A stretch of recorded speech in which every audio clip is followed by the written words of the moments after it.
baş he, o'tira he, ulanma he, yalğız he,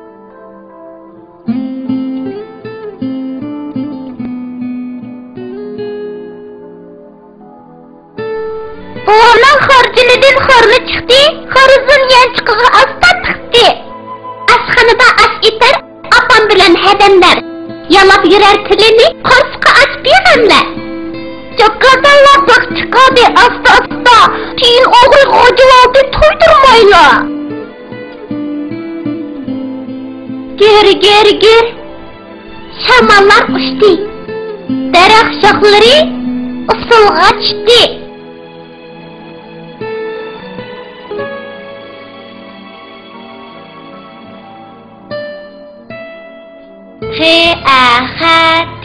Xat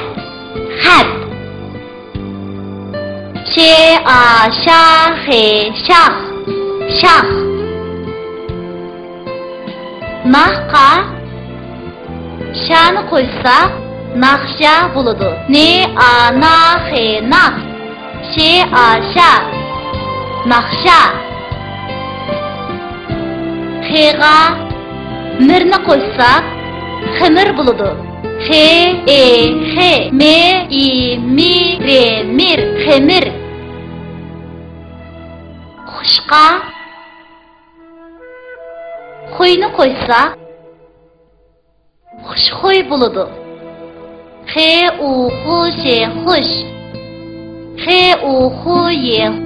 Xuşxuy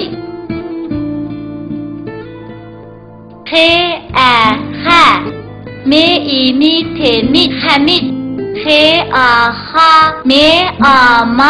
Neman Xaman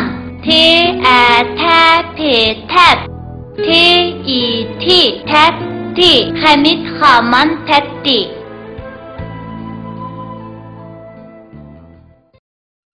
Önkürdeki Eyiqcaq Eyiqcaq ailesidagilar bilan birga bir tog' önkürde yaşaydı ekan. Bir kuni Eyiqcaqning dadasi Eyiqcaqqa "Endi senmi cho'ngib qolding, bu yil maktabga berimam.